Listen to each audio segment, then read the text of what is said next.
graça e a paz do nosso Senhor Jesus Cristo. Amém? Queremos deixar também a nossa saudação mais uma vez àqueles que nos acompanham pelo canal.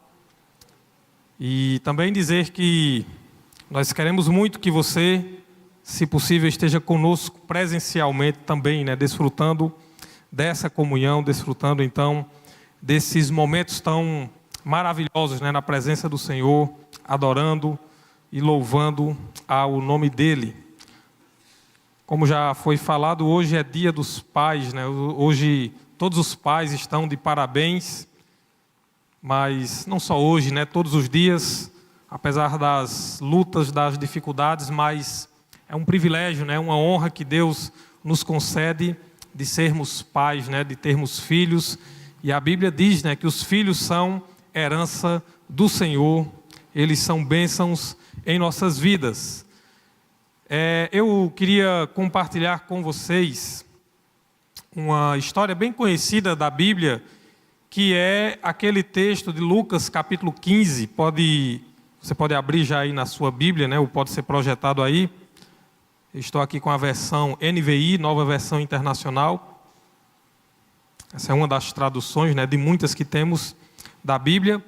Lucas capítulo 15, a partir do versículo 11, do 11 ao 32, a parábola do filho pródigo, a parábola talvez uma das mais conhecidas, dentre tantas que Jesus contou, mas essa parábola, nós sempre olhamos para ela, nós lemos ela, nós sempre observamos muito o filho pródigo, o filho mais novo, aquele filho que sai de casa e gasta tudo o que tem, e depois volta. Mas também tem o filho mais velho, tem o irmão dele, o irmão mais velho, que se revolta lá no final com aquela festa que o pai dá para receber o filho que havia saído e tinha gastado tudo. Mas às vezes não olhamos tanto para o pai. Embora o pai dessa parábola, ele chega também tem, claro, grande importância, porque ele é comparado com o próprio Deus, principalmente naquela parte, poderia dizer, naquela cena que ele recebe o filho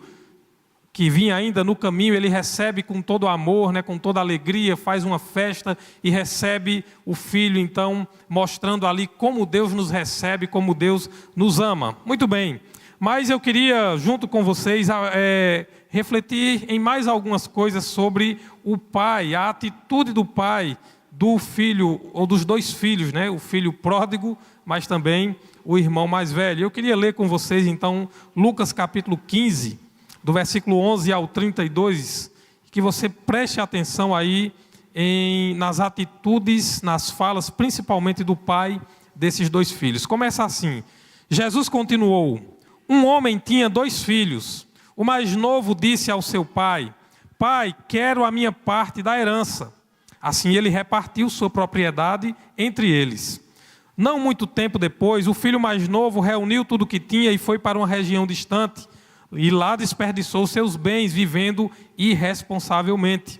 Depois de ter gasto tudo, houve uma grande fome em toda aquela região, e ele começou a passar necessidade. Por isso foi empregar-se com um dos cidadãos daquela região, que o mandou para o seu campo a fim de cuidar de porcos.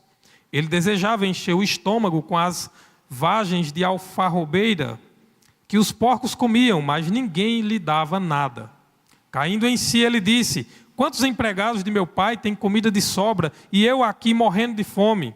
Eu me porei a caminho e voltarei para meu pai, e lhe direi: pai, pequei contra o céu e contra ti, não sou mais digno de ser chamado teu filho, trata-me como um dos teus empregados. Versículo 20. A seguir levantou-se e foi para seu pai. Estando ainda longe, seu pai o viu e, cheio de compaixão, correu para seu filho e o abraçou e beijou. O filho lhe disse: pai, pequei contra o céu e contra ti, não sou mais digno de ser chamado teu filho. Mas o pai disse aos seus servos: depressa, tragam a melhor roupa e vistam nele. Coloquem um anel em seu dedo e calçados em seus pés. Tragam um novilho gordo e matem-no. Vamos fazer uma festa e comemorar, pois este meu filho estava morto e voltou à vida, estava perdido e foi achado, e começaram a festejar. Enquanto isso, o filho mais velho estava no campo. quando se aproximou da casa, ouviu a música e a dança. Então chamou um dos servos e perguntou-lhe o que estava acontecendo. E este lhe respondeu: seu irmão voltou, e seu pai matou o novilho gordo, porque o recebeu de volta são e salvo. O filho mais velho encheu-se de ira e não quis entrar. Então seu pai saiu e insistiu com ele. Mas ele respondeu ao seu pai: olha, todos esses anos tenho trabalhado como um escravo ao teu serviço e nunca desobedeci às tuas ordens.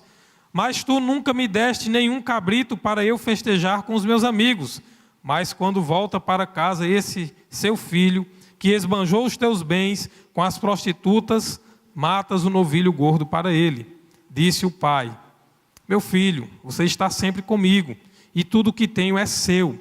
Mas nós tínhamos que comemorar e alegrar-nos, porque este seu irmão estava morto e voltou à vida, e estava perdido e foi achado. Vamos orar mais uma vez? Senhor Deus, Pai amado, nós estamos, Senhor, diante da Tua palavra e queremos pedir que o Teu Espírito Santo, Senhor, possa nos falar nessa noite. Assim oramos e agradecemos em nome de Jesus. Amém. Amém. Veja, nós temos muitas lições a aprender com essa história, mas eu queria destacar apenas 3 coisas que nós podemos aprender com o pai do filho pródigo, mas também pai do irmão mais velho, né? O pai desses 2 filhos. E a primeira coisa que eu gostaria de destacar aqui nessa história, nas atitudes daquele pai, é o diálogo. Diálogo, conversa. Aquele pai era um pai que conversava com seus filhos, era um pai ao qual os filhos tinham acesso. O versículo 12 diz que o filho mais novo chega para o pai e diz: pai, eu quero a minha parte da herança. E ele repartiu a propriedade entre eles. Preste atenção nesse detalhe. O pai reparte a propriedade entre eles. Está no plural. Repartiu a propriedade entre os filhos. Pois bem, o texto nos diz que os filhos, eles tinham a liberdade de conversar com aquele pai. A história não trata de muitos detalhes, até porque é uma parábola, né? Jesus tinha algumas lições a ensinar com essa história. Não é uma história real, né? Pessoas reais, mas são personagens de uma parábola, de uma história que Jesus conta para ensinar várias lições com ela. Mas eu queria já fazer uma pergunta para os pais, para todos aqueles que são pais. Com base no que vemos aqui nesse texto, seus filhos têm acesso a você como pai. Eles têm a oportunidade de conversar. Existe diálogo entre você e seus filhos. Seus filhos podem conversar sobre todo e qualquer assunto com você. Parece uma coisa básica, uma coisa simples, mas muitas vezes os filhos não têm esse acesso. Muitas vezes há pais que não sentam para conversar com seus filhos, ou conversam apenas alguns assuntos. Às vezes nós como pais nos acomodamos e deixamos: sua mãe resolve sair. Mas essa não deve ser a nossa atitude. Nós como pais devemos estar tendo diálogo. Diálogo é conversa entre os dois lados. Como pais devemos conversar com os nossos filhos, nossos filhos têm que ter essa liberdade, essa intimidade de conversar conosco, de falar conosco sobre todo e qualquer assunto. Não podemos nos esquivar. Nós precisamos ensinar os nossos filhos. Deus é um Pai acessível a nós. Por meio da oração, Jesus ensinou a nós, lá em Mateus capítulo 6, que nós podemos entrar no nosso quarto, no nosso lugar mais íntimo, ter o nosso momento a sós com Deus, falar com Deus e saber que Deus nos ouve e nos responde. Ele diz: teu Pai que vem em secreto te responderá. Você tem conversado com Deus? Como está a sua vida de conversa com Deus? Sua vida de oração? Como está no seu dia a dia? Você tem conversado com o Pai Celestial, com Deus? Em sua casa, aonde você tem o seu lugar mais íntimo? Com quem você tem conversado? Você tem conversado com Deus? Como está a sua vida de oração? Mas também para os pais. Você ora com os seus filhos? Você ora com os seus filhos? Você ensina os seus filhos a orar? Eu ouvi essa semana, acho que era um pastor, não sei, alguém na internet, um vídeo que passou rápido, mas ou um palestrante, não me lembro agora quem era a pessoa, mas ele dizendo, é muito simples, se você quer que seu filho leia, sabe como é que você faz? Você lê, porque ele vai seguir o seu exemplo, é muito simples. Ore, que seu filho vai orar também. Tenha seu momento a sós com Deus, que seu filho vai fazer isso também, porque ele vai lhe imitar, porque ele tem em você, como pai, uma referência. Então, nós como pais temos que orar com os nossos filhos, e nós só podemos ensinar os nossos filhos a orar, se orarmos junto com eles, se eles puderem enxergar em nós, pessoas que de fato oram. Então, a primeira coisa que nós aprendemos aqui, com aquele pai, é diálogo, é conversa entre pai e filho, é essa intimidade, mas a nossa intimidade com Deus também. Ela é exemplo para os nossos filhos. Mas há uma segunda coisa que o texto também nos ensina, ainda o versículo 12, quando o filho mais novo pede ao pai a sua parte na herança, diz que ele repartiu sua propriedade entre eles. Ele repartiu sua propriedade, os seus bens ali entre eles. Só daí a gente já pode entender que a reclamação do filho mais velho, lá no final da história, ela não é justa. Ela não é justa. Porque lembre aí do versículo 29 e 30, quando o filho mais velho chega, o que é que ele diz, né? Vamos rever aí, versículo 29 e 30. Mas ele respondeu ao seu pai, olha, todos esses anos tenho trabalhado como escravo ao teu serviço e nunca desobedeci às tuas ordens.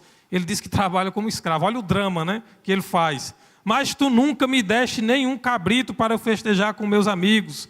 Mas quando volta para casa, esse seu filho que esbanjou os teus bens com as prostitutas, matas o novilho gordo para ele. Ele faz questão de destacar que foi o novilho gordo, né? O cordeiro cevado, né? O mais gordo que tinha ali, o pai deu para o seu filho. Ele disse, ele não me deu nenhum cabrito, né? Veja como ele vai nos detalhes. A reclamação do filho mais velho não era justa, porque o pai repartiu o bem entre eles. E o pai diz, olha, tudo que eu tenho é seu. Se a gente for observar essa afirmação do pai a ele depois, a gente pode até dizer que ele tinha mais do que o outro, porque o outro pegou a sua parte e saiu. Independente se ele gastou, se ele perdeu, mas ele fica com a sua parte e fica também, o pai diz, o que eu tenho é seu. É provável até, pesquisando sobre esse texto, eu vi um comentário que dizia, é provável até que ele fosse quem administrasse, porque o outro filho foi embora. O pai talvez fosse alguém já um pouco mais velho, porque esses dois filhos já eram adultos. Não era justa a reclamação do filho mais velho. E aí nós aprendemos com esse pai, a segunda coisa que aprendemos é justiça. Ele era sim um homem justo. E aí a pergunta para nós pais, você é justo com seus filhos? Você ensina justiça aos seus filhos? Você vive uma vida justa e seus filhos têm noção do que é agir de maneira justa, do que é justiça? Você ensina justiça, honestidade, responsabilidade, dignidade aos seus filhos? São esses os valores que você tem ensinado aos seus filhos? Mas não é só falar, é ensinar por meio do exemplo. Seus filhos podem olhar para você e ver uma pessoa justa, digna, honesta, que honra com seus compromissos, que procura fazer a coisa certa, que procura ser uma pessoa responsável. Nós só podemos ensinar essas coisas por meio do exemplo. Nós só podemos ensinar essas coisas se nós vivermos essas coisas em nossas vidas. E uma coisa que eu acho interessante, o exemplo de um pai justo, é que se você for lá para o versículo 15 e 16, volta aí versículo 15 e 16, quando o filho pródigo, né, o filho mais novo, olha o que acontece. Quando ele gasta tudo, começa a passar a necessidade, olha o versículo 15. Por isso foi empregar-se com um dos cidadãos daquela região que o mandou para o seu campo a fim de cuidar de porcos. Ele desejava encher o estômago com as vagens de alfarrobeira que os porcos comiam, mas ninguém lhe dava nada. Ele vai trabalhar para um homem, né, que tinha ali criação de porcos, mas ele estava passando fome a ponto de desejar comer a comida dos porcos, mas ninguém lhe dava nada. Mas sabe o que é interessante? Olha o versículo 17. Caindo em si, ele disse: quantos empregados de meu pai têm comida de sobra e eu aqui morrendo de fome? Ele foi trabalhar para um homem que era injusto, que deixava os seus trabalhadores passarem fome. Mas a primeira coisa que ele se lembra que faz ele cair em si: poxa, os trabalhadores do meu pai tinham comida de sobra. Porque meu pai é um homem justo.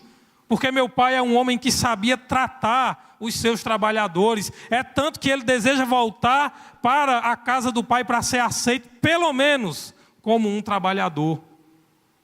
Você tem sido justo com as pessoas com quem você faz negócios? Se você tem empregados, você tem sido justo com os seus empregados? Porque a Bíblia diz que nós temos que ser justos.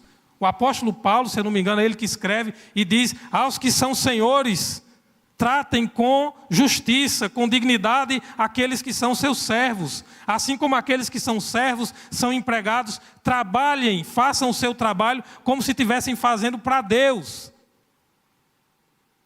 Temos que agir com justiça para com as pessoas que estão sob a nossa responsabilidade. E aquele filho, ele lembrou que o seu pai era um justo, por isso que ele queria voltar para a casa do pai.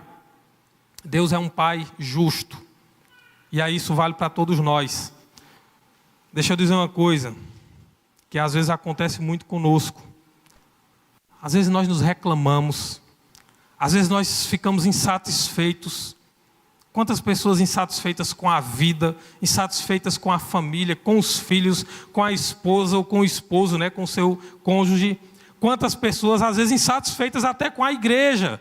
Insatisfeitas com o mundo e às vezes até com Deus. E reclama e murmura, e tanta reclamação. É como aquele filho mais velho. Estava preocupado porque não tinha um cabrito, porque foi o bezerro gordo, porque tinha uma festa, porque o outro irmão gastou os bens. Mas olha, ele gastou os bens que era a parte dele, ele não gastou a parte dele, do filho mais velho. A parte dele estava ali, conservada. E ele tinha muito mais, provavelmente, porque o campo deles continuava produzindo, o outro foi lá e gastou e perdeu tudo. Mas ele estava mais preocupado em reclamar. Quantas vezes nós olhamos mais para as coisas, os defeitos, as dificuldades, a nossa insatisfação, e a gente às vezes olha e vê uma festa, e a gente não vê as coisas boas, a gente tem a habilidade, né, o dom de reclamar, de olhar para os defeitos, de olhar para o que aos nossos olhos não está certo, não está bom, porque nós gostamos muitas vezes de reclamar. O nosso foco não está em se alegrar. Olha, uma vida foi salva, foi o seu irmão que foi salvo. O pai diz, olha, e veja que quando ele vai para o pai, ele diz, esse teu filho, ele não diz o meu irmão. Até o empregado da casa diz, o teu irmão voltou, teu pai fez uma festa porque ele chegou são e salvo. Mas nada disso sensibiliza o coração do reclamão, daquele que só vive de reclamar porque ele está insatisfeito, porque não foi como ele queria. Quantas vezes nós agimos assim, insatisfeitos, reclamando, e a gente só olha os defeitos da nossa casa, só olha os defeitos da nossa família, só olha os defeitos dos nossos filhos, do nosso cônjuge, só olha os defeitos do nosso trabalho. A gente só olha os defeitos da nossa igreja, muitas vezes, e não valoriza quantas coisas maravilhosas que Deus tem nos dado, que Deus tem feito. Meus irmãos, vidas estão sendo salvas pelo amor de Deus, vidas estão sendo alcançadas pela graça do Pai. E a gente às vezes reclama e não consegue ver o amor, a graça de Deus em transformar vidas. É justa a nossa reclamação, é justa a sua insatisfação. Continuando, nós aprendemos, a terceira coisa que aprendemos com aquele pai. Eu digo a terceira coisa, mas são muitas coisas em uma só. Generosidade. misericórdia, amor. Só para resumir, nas atitudes daquele pai. Olha o versículo 17, o que nos diz. Caindo em si, eu acabei de ler, né? Quantos empregados de meu pai têm comida de sobra e eu aqui morrendo de fome? Além de justiça, generosidade, em uma atitude só daquele homem, daquele pai, ele era generoso. Ele era um patrão generoso. Os empregados dele tinham comida de sobra. Agora imagine você, se os empregados daquele homem tinham comida de sobra, você acha que os filhos dele não tinham muito mais? Aquele filho mais velho reclamando de quê? Você acha que ele trabalhava realmente como um escravo, como ele fala para o pai? Mas é claro que não. Porque o outro filho perdido que estava lá no mundo, ele diz, meu pai, os empregados do meu pai tinham comida de sobra. Veja como é que ele recebe o filho. Matem o cordeiro cevado, né, o bezerro gordo. Matem ali, tragam a melhor roupa, calça as sandálias, coloque o anel no dedo dele. Vamos fazer uma grande festa. Tinha gente tocando, tinha uma grande festa. Aquele homem era generoso. Generosidade. Comida de sobra até para os trabalhadores. O que é o contrário de generosidade? Mesquinharia. Quantos pais são mesquinhos? Quantos pais, dá até vergonha de falar, mas tem pais que são mesquinhos, que até para o filho comer, ele mede o que o filho vai comer. Eu ouvi, e essa história é real, há uns dias atrás, a reclamação de uma mãe, que o filho estava doente, estava com febre, e a febre não passava. Sabe por que a febre... Um dos motivos da febre não passar, porque o pai não teve coragem. Não é que ele não tinha condição, ele não teve coragem de comprar o remédio que ela pediu que ele comprasse. Porque ele comprou um bem mais barato que não estava servindo para a febre. Quem é pai sabe do que eu estou falando. Porque tem remédio, meus irmãos, não adianta você ir comprar o mais barato que não vai passar a febre. Quem é pai sabe exatamente do que eu estou falando. E ela estava... triste, estava amargurada, chorando, porque o pai disse, não, compra o mais barato, se ele não melhorar, espera 3 dias e tal. Mesquinharia. Quantos pais são mesquinhos, não sabem ser generosos nem com seus filhos, nem com suas esposas. Quantas pessoas materialistas, é o verdadeiro pão duro que a gente diz, não é a pessoa econômica, é o mesquinho, que não tem coragem, que dá tchau assim, como a gente diz, não tem coragem de ser generoso, de abençoar os seus filhos. Se eu fosse contar tantas e tantas histórias que eu já ouvi, quantas famílias que nós vemos mães tristes, que vivem angustiadas, porque tem pais que não conseguem ser generosos nem com seus filhos. E a mãe, eu já escutei isso de várias mães, e quem é mãe sabe do que eu vou falar. A mãe muitas vezes diz, olha, pode faltar para mim, mas eu não quero que falte para o meu filho. Seja generoso pelo menos com ele. Aquele pai era um pai generoso. Você é um pai generoso com os seus filhos? Você tem sido um pai generoso, um marido generoso com a sua esposa? Temos sido generosos com as pessoas, nós temos abençoado como nós podemos abençoar as pessoas. Nós temos realmente compartilhado de acordo com aquilo que podemos compartilhar e abençoar as outras pessoas. Deus é um Deus generoso. Se você for observar tudo que Deus faz por nós, Ele não faz com medida, pelo contrário. O que é que diz lá no texto de Malaquias 3:10? Foi lido aqui no ofertório. Trazei todos os dízimos à casa do tesouro, tal. Depois ele vai dizer o quê? Depois, fazei provas de mim. Se eu não vos abrir as janelas do céu e derramar sobre vocês uma bênção sem medida. Deus às vezes nos pede tão pouco, mas Ele sempre nos oferece, como a gente diz, enchendo e derramando, transbordando. O salmista diz, o meu cálice transborda. Deus é generoso, as misericórdias do Senhor se renovam a cada manhã sobre as nossas vidas. Isso é a causa de nós não sermos consumidos. Acredite, as misericórdias de Deus, quando você acordar amanhã, por mais pecador que você seja, que eu seja, que nós sejamos, as misericórdias do Senhor irão se renovar sobre as nossas vidas. Da mesma forma, a graça de Deus, você sabe o que é graça? O que é que significa essa palavra graça na Bíblia? Um favor que nós não merecemos. E Efésios capítulo 2, versículo 8 vai dizer: pela graça vocês são salvos, mediante a fé. Isso não vem de vocês, é dom de Deus. A graça de Deus, o amor de Deus, esse favor que nós não merecemos, nos alcança por meio de Jesus Cristo, sem medida. Tudo que Deus nos dá é sem medida. A Bíblia chega a dizer que o sol nasce sobre justos e injustos, a chuva cai para justos e injustos, porque Deus é fiel. Mesmo quando nós somos infiéis, a Bíblia diz, Ele permanece fiel. Jesus contou uma parábola, outra parábola, né? Que ele disse, lembram de uma parábola que ele diz dos trabalhadores no campo? E ele diz que aquele senhor vai chamando os trabalhadores, uns começaram a trabalhar de manhã, outros na metade do dia, outros no final do dia, e ele paga a mesma quantidade a todos eles, né? O valor de um dia de trabalho. E aí quem trabalhou mais vem reclamar, ele diz, não, eu paguei o que eu acertei com você. Mas o sentido dessa parábola é mostrar que a graça de Deus, que o amor de Deus é derramado sobre nós sem medida. Não importa o quanto alguém esteja longe de Deus, a graça de Deus alcança da mesma forma. O amor de Deus é derramado da mesma forma. Por isso que João 3,16, um dos versículos mais conhecidos da Bíblia, diz o quê?